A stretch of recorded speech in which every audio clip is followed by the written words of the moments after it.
ನೋಡಿ ಎಲ್ರಿಗೂ ಪೂರ್ಣ ಕಂಬದವರಿಗೆಲ್ಲ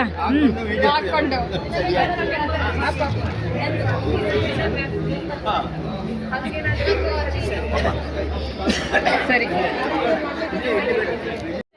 ಇರ್ತೇವೆ ಅಂತ ಆಗ್ತಿಲ್ಲ ನಾ ಹಾಕೊಂಡೇ ಇರ್ತೀನಿ ಏಮ ಇತ್ತ ಬದೇ ನಿಂತ್ಕೊಳ್ಳಿ ಮಮ್ಮತ್ತ ನೋಡೇ ಒಂದ್ಸಲ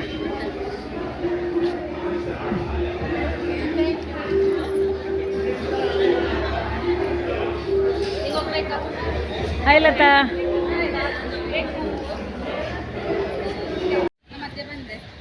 ನಿಮ್ಮ ಹೆಸರು ಎಂತದು?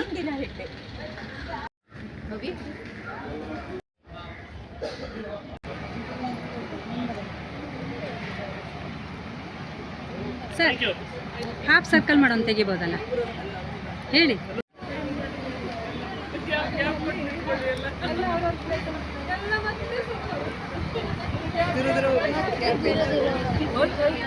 ಅಲ್ಲಿವರೆಗೂ ತೆಗೆದು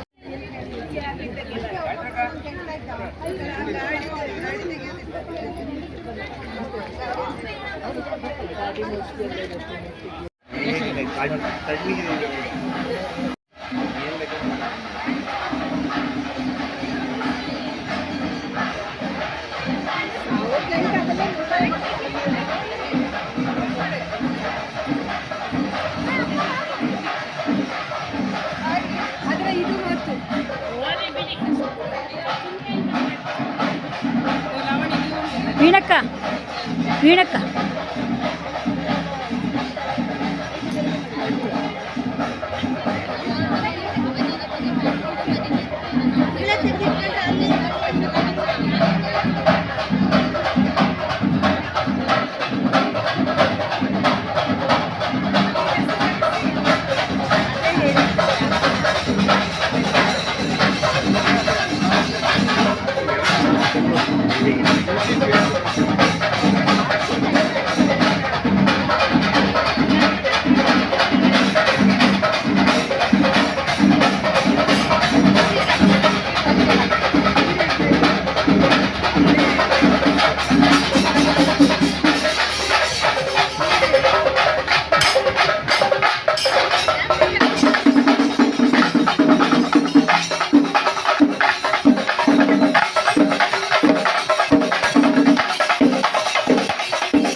ಸುಮಾರು ಡೇಟಲ್ಲಿ ಅವರೆಲ್ಲ ವಿದ್ಯಾರ್ಥಿಗಳು ಗುರುಗಳು ಮತ್ತು ಗಣ್ಯರೆಲ್ಲರ ಸಮಕ್ಷಮದಲ್ಲಿ ಕಾರ್ಯಕ್ರಮವನ್ನು ಪ್ರಾರಂಭಿಸ್ತಾ ಇದ್ದೇವೆ. Ladies and gentlemen, very good morning to one and all present here. The timeless science of life, Ayurveda, is the greatest gift of India to the global health. As India stands tall as the home for Ayurveda, it is indeed a great honor and pleasure for us to host World Summit for this ancient wisdom on the soil of Ayurveda. With great heart and big smile from the organizers, ladies and gentlemen, warm welcome to the inaugural ceremony of second Ayurveda World Summit, Ayurveda for a Healthy Future. Hello, Namaskara. Good morning, ladies and gentlemen. As we are all aware, any World Summit happens, there needs to be a vision and a mission. And the vision of this particular World Summit is based on 4 pillars that embody its 4 intentions, each designed to bring Ayurveda into the life, the heart and mind of every individual across the globe. So these guiding areas, ladies and gentlemen, will all agree with me that we aim to cultivate holistic well-being, deepen awareness and foster universal access to the timeless wisdom of Ayurveda. On behalf of the organizers, Kajay Ayurvedic Charitable Foundation, of course, with a tremendous amount of support from the Ministry of Ayush, Government of India and the Ayush Department, Government of Karnataka, Nanu Shankar Prakash. ಮತ್ತು ನಾನು ರಂಜನಿ ಕೀರ್ತಿ. We welcome you all, ladies. Individuals, those who worked for the Ayurveda since long run, who contributed Ayurveda. This is very record paper presentation, case presentation and thesis presentation compared to any of the Ayurveda conferences or take for the matter. Even in the field of medicine itself, this is very huge number. Swamijis, Puja Swamijis have all congregated here. Ladies and gentlemen, please put your hands together for this very important moment.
Home, Tulasi Mata.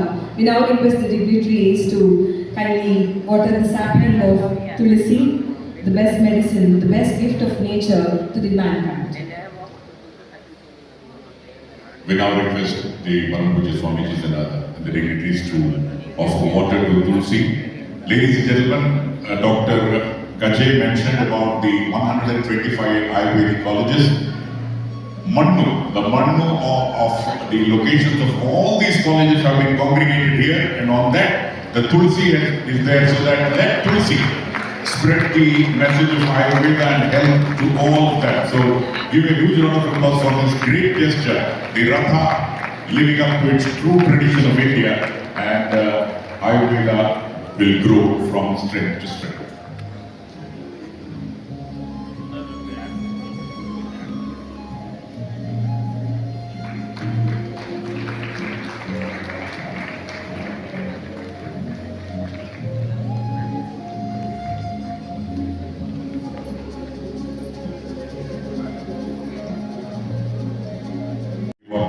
What exactly Ayurveda means to the entire world. At this point of time, we would also take this opportunity to mention our co-sponsors and prime sponsors of the summit, organized by Kajay Ayurvedic Charitable Foundation, as already said, and the summit partner being Himalaya Wellness. We have prime sponsors,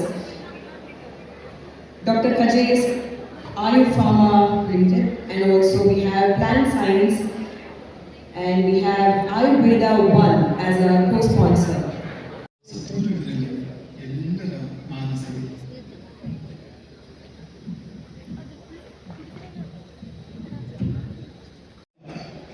ಎಲ್ಲ ಪೂರ್ವಾಚಾರ್ಯರಿಗೆ ನಿಮ್ಮೆಲ್ಲರ ಒಡಗೂಡಿ ಕೋಟಿ ಕೋಟಿ ನಮನಗಳನ್ನು ಸಲ್ಲಿಸುತ್ತೇವೆ.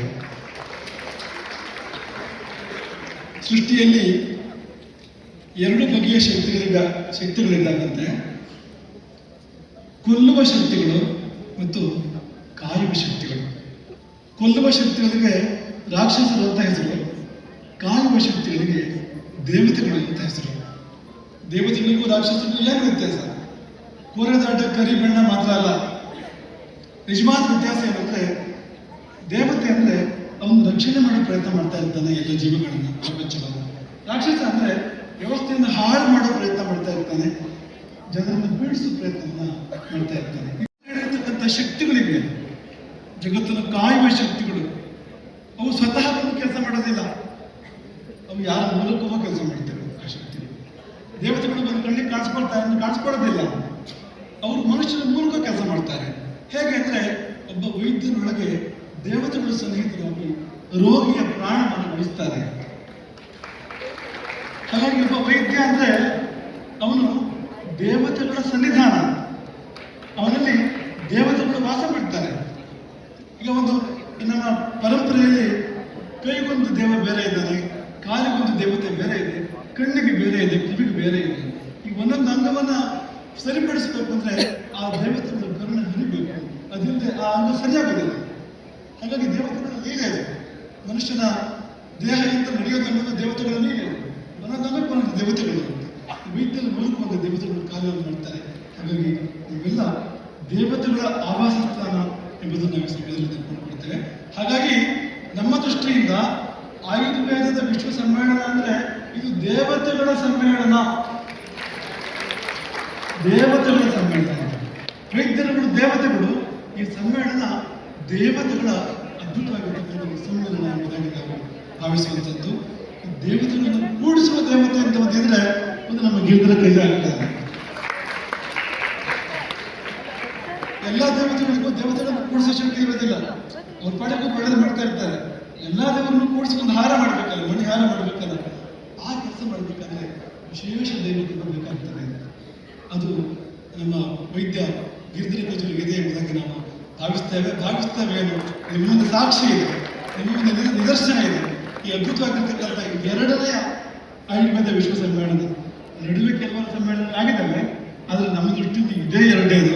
ಯಾಕೆಂದ್ರೆ ಅದು ಆದ ಹಾಗೆ, ಮೊದಲನೇ ಸಮ್ಮೇಳನ ಆದ ಹಾಗೆ ಮುಂದೆ ಯಾವ ಸಮ್ಮೇಳನ ಕೂಡ ಆಗಲಿಲ್ಲ ಅಂತ ಭಾವಿಸ್ತೇವೆ. ಎರಡನೇ ವಿಶ್ವ ಸಮ್ಮೇಳನ ಏನಿದೆ ಇದು ನಿಜವಾದ ಅರ್ಥದಲ್ಲಿ ಎರಡನೇದು ಎಂಬುದಾಗಿ ನಾವು ಭಾವಿಸ್ತೇವೆ. ಆಯುರ್ವೇದವನ್ನು 1ನೇ ತರಗತಿಯಿಂದ ಪ್ರಾರಂಭ ಮಾಡಿ ಸಾಧ್ಯ ಇದೆ. ಯಾಕೆಂದ್ರೆ ಆಯುರ್ವೇದ ಹೇಗಿದೆ ಅಂದ್ರೆ ಅದು ಅರ್ಥವಾಗದೇ ಇರುವಂತ ವಿದ್ಯೆ ಅಲ್ಲ. ಅರ್ಥ ಮಾಡ್ಕೊಂಡ್ರೆ ಇಷ್ಟು ಕೂಡ ಅರ್ಥ ಮಾಡ್ಕೊಳ್ಳಿಕ್ಕೆ ಇದೆ ಅದರಲ್ಲಿ. ಅಂದ್ರೆ ತುಂಬಾ ಚಿಕ್ಕ ಮಗುವಿಗೆ ಕೂಡ ಹೇಳ್ಕೊಡ್ಬೋದು, ಅಷ್ಟು ಸರಳವಾಗಿರ್ತಕ್ಕಂಥ ಒಂದು ವಿದ್ಯೆ ಅದು. ಅತ್ಯಂತ ಎಳವೆಯಿಂದ ಆಯುರ್ವೇದದ ಕಲಿಕೆಯನ್ನು ನಾವು ಪ್ರಾರಂಭ ಮಾಡಿಸಬೇಕು. ನಮ್ಮ ಪಠ್ಯಕ್ರಮದ ಅಂಗ ಆಗಬೇಕು ಆಯುರ್ವೇದ. ಈ ವಿಶ್ವ ಸಮ್ಮೇಳನ ಆ ಸಂದೇಶವನ್ನು ಸಾರಬೇಕು. ಈ ವಿಶ್ವ ಸಮ್ಮೇಳನ ಅಂತ ನಿರ್ಣಯವನ್ನು ಕೈಗೊಳ್ಳಬೇಕು. ಚಿಕ್ಕ ವಯಸ್ಸಿನಿಂದ ಆಯುರ್ವೇದವನ್ನು ಹೇಳ್ಕೊಳ್ಳೋಕೆ ಪ್ರಾರಂಭ ಮಾಡಿ, ಆಗ ಅವನು 12ನೇ ತರಗತಿ ಹೊತ್ತಿಗೆ ಆಯುರ್ವೇದದ ಮೂಲಭೂತ ಜ್ಞಾನವಾಗಿರ್ತದೆ. ಮುಂದೆ ಮಾಡುವಂಥದ್ದು ಉನ್ನತ ಅಧ್ಯಯನ ಅಂತ. ಅವನು ಆಯುರ್ವೇದದ ಪದವಿ, ಸ್ನಾತಕೋತ್ತರ ಪದವಿ ಮಾಡ್ತಾನಲ್ಲ, ಉನ್ನತ ಅಧ್ಯಯನ ಮಾಡಬೇಕಾಗಿರುವಂಥದ್ದು ಹೊರತು ಆಮೇಲೆ ಶುರು ಮಾಡೋದಲ್ಲ. ಇದು ಒಂದು ಸಂದೇಶ. ಎರಡನೇ ಸಂದೇಶ ವೈದ್ಯರಿಗೆ ಮತ್ತು ವೈದ್ಯ ವಿದ್ಯಾರ್ಥಿಗಳಿಗೆ ಇರುವಂಥದ್ದು. ಅದೇನಂದ್ರೆ, ನೀವು ಕೇವಲ ಆಯುರ್ವೇದ ಒಂದು ತಿಳ್ಕೊಂಡು ಸಾಕು, ಬೇರೆ ಬೇರೆ ವಿದ್ಯೆಗಳು ಕೂಡ ತಿಳ್ಕೊಳ್ಬೇಕು. ರಾಮಾಯಣದಲ್ಲಿ ವಸಿಷ್ಠರನ್ನ ವೈದ್ಯ ಅನ್ನೋ ಶಬ್ದದಿಂದ ಕರೆದಿದ್ದಾರೆ. ತತಃ ಪ್ರಕೃತಿಮಾನ್ ವೈದ್ಯ. ವಸಿಷ್ಠರನ್ನ ರಾಮಾಯಣ ಕರೆದಿದ್ದು ವೈದ್ಯ ಅಂತ. ಹಾಗಾದ್ರೆ ಏನು, ವಸಿಷ್ಠರನ್ನ ಯಾಕೆ ವೈದ್ಯ ಅಂತ ಕರಿಬೇಕು ಅಂದ್ರೆ, ವೈದ್ಯ ಶಬ್ದಕ್ಕೆ ವಿದ್ಯೆಗಳನ್ನು ಬಲ್ಲವನು ಅಂತ. ನಾನಾ ವಿದ್ಯೆಗಳನ್ನು ಬಲ್ಲವನು, ಕೇವಲ ಯಾವುದೋ ಒಂದು ವಿದ್ಯೆಯನ್ನು ಅರ್ಧ ವಿದ್ಯೆಯನ್ನು ಅಂತಲ್ಲ, ನಾನಾ ವಿದ್ಯೆಗಳನ್ನು ಬಲ್ಲವನು ಎಂಬ ಅರ್ಥ ಇದೆ ಅದಕ್ಕೆ. ಹಾಗಾಗಿ ವೈದ್ಯ ಅಂತ ಹೇಳಬೇಕಾದ್ರೆ ಆಂಗ್ಲ ಡಾಕ್ಟರ್ ಅನ್ನೋ ಪುಸ್ತಕ ಕೂಡ ಈ ಅಭಿಪ್ರಾಯ ಇದೆ ಅಂತ ಕೇಳಿದಾಗ, ವಿದ್ಯೆ ಅನ್ನೋ ಹಿಂದೆಲ್ಲ ಬಂದಿರತಕ್ಕಂಥದ್ದು ಡಾಕ್ಟರ್ ಗಿರಿಧರಕ್ಕೆ ಹೇಳಿದಕ್ಕಂತೂ ನಮಗೆ. ಹಾಗಾಗಿ ನಾನಾ ವಿದ್ಯೆಗಳನ್ನು ಬಲ್ಲವನು ಮಾತ್ರವೇ ವೈದ್ಯ, ಒಂದು ವಿದ್ಯೆಯನ್ನು ಬಲ್ಲವನು ವೈದ್ಯ ಅಲ್ಲ. ಸುಶ್ರುತ ಸಂಹಿತೆ ನಾವೇನು ಹೇಳೋದು ನಿಮಗೆ ಗೊತ್ತಿದೆ, ನೀವೆಲ್ಲ ಅದನ್ನ ಬಲ್ಲಂತವರು ಇದು ಕೆಟ್ಟತನ ಮಾಡತಕ್ಕಂಥ ಬುದ್ಧಿಯತ್ತ ಮಾಡತಕ್ಕಂಥದ್ದು ಇದಿರ್ತಕ್ಕಂಥದ್ದು. ಸತತಾಧ್ಯಯನಂ ವಾದ ಪರತಂತ್ರಾವಲೋಕನಂ. ಆಯುರ್ವೇದ ವೈದ್ಯರಿಗೆ ಆಯುರ್ವೇದದ ಬಗ್ಗೆ ಅನುಮಾನ ಇದೆ ಅಂದ್ರೆ ಆಯುರ್ವೇದದ ವಿಶ್ವಾಸ ಇದ್ದೇ ಇದೆ. ನೀವು ಇನ್ನೊಂದು ವೈದ್ಯ ಪದ್ಧತಿಗೆ ಶರಣಾದ್ರೆ ಏನು ಉಪಯೋಗ? ಹಾಗಾಗಿ ನೀವು ಔಷಧ ಕೊಡುವಂಥದ್ದು, ಚಿಕಿತ್ಸೆ ಮಾಡುವಂಥದ್ದು ಆಯುರ್ವೇದ ಇನ್ನೊಂದು ನಿಮಗೆ ಗೊತ್ತಿರಬೇಕು, ಚೆನ್ನಾಗಿ ಈ ವೈದ್ಯ ಕೇಂದ್ರದಲ್ಲಿ ತುಂಬಾ ಯಶಸ್ಸು ಕೇಳ್ತಾರೆ. ಅತ್ಯದ್ಭುತ ಯಶಸ್ಸು ಹೊಂದಿರುವಂತಹ ಒಬ್ಬ ವೈದ್ಯ. ಮುಖ್ಯ ಕಾರಣ ಏನಂದ್ರೆ ಆಯುರ್ವೇದ ವಿಷಯವನ್ನ ದೇವತೆಗಳು, ವೈದ್ಯ ದೇವತೆಗಳು ಆಳುವ ಕಾಲ, ಆಯುರ್ವೇದದ ವೈದ್ಯರ ದೇವತೆಗಳು ಆಳುವ ಕಾಲ ಬರಲಿ ಎಂಬುದಾಗಿ ಹಾರೈಸ್ತೇವೆ. ಎಲ್ಲರಿಗೂ ಶ್ರೇಯಸ್ಸು ಮತ್ತು ಪ್ರೇಯಸ್ಸುಗಳು ಉಂಟಾಗಲಿ. ಎಲ್ಲರಿಗೂ ಸ್ವಸ್ಥತೆ ಮತ್ತು ಅಸ್ವಸ್ಥರಿಗೆ ಆತುರಸ್ಯ ವಿಕಾರ ಪ್ರಶಮನ ಅದೆರಡೂ ಕೂಡ ಭಗವಂತ ತನ್ನಂತೆ ಒದಗಿಸಲಿ. ಎಲ್ಲರಿಗೂ ವೈದ್ಯವಾಗಿ ಹಾರೈಸಿ ನಾವು ಮಾತುಗಳನ್ನು ಪೂರ್ಣ ಮಾಡ್ತೇವೆ. ಹರೇ